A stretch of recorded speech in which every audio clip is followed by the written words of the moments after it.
ئاسایشی پارتی دیموکراتی کوردستانی عێراق ئاستەنجی بۆ هاتوچۆی هاوڵاتیانی کەمپی شەید ڕۆستەم جوودی مەخموور دروست دەکرد و ڕێگەی نەدەدا هاوڵاتیان بڕۆنە هەولێر دوێنێ نزیکەی 5,000 هاوڵاتی ئەو کەمپە لەسەر بازگەی مەخموور هەولێر کۆبوونەوەی جەماوەریان ئەنجامدا بەو شێوەیەش پارتیان ناچار کرد کە دەرگای گفتوگۆ بۆ چارەسەری کێشەکانیان بکاتەوە. ماوەی زیاتر لە 10 ڕۆژە هێزەکانی سەر بە پارتی دیموکراتی کوردستانی عێراق گوشارەکانیان بۆ سەر کەمپی شەید ڕۆستەم جوودی مەخموور چرتر کردوێتەوە هاوکات ڕێگریش دەکەن لەو کرێکارانەی کە لە هەولێر و دەوروبەر کار دەکەن و ڕێگەیان نادەن بستنە هەولێر. کاتژمێر 9 سەر لە بەیانی تا 4 ئێوارەی دوێنێ نزیکەی 5,000 هاوڵاتی مەخموور و کەمپی شەید ڕۆستەم جوودی و شارۆچکەیە ڕێگەی هاتوچۆی نێوان هەولێر و مەخمووریان داخست لە ئاکامیشدا دەواازەی گفتوگۆی پرسەکان ناچار بەکردنەوە کرا.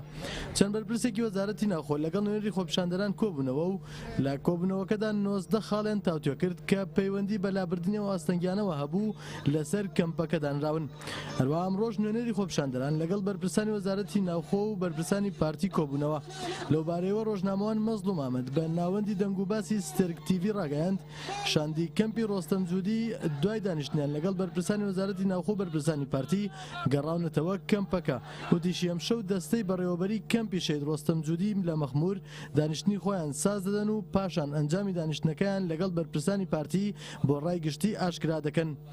کەمپی پەنابرانی مەخموور کە بە کەمپی شەید ڕۆستەم جوودی ناسراوە دەکەوێتە ڕۆژهەڵاتی شارۆچکەی مەخموورەوە لە ساڵی 1998ەوە دروست کراوە و نزیکەی 13,000 پەنابەری باکووری کوردستانی تێدا نیشتەجێیە.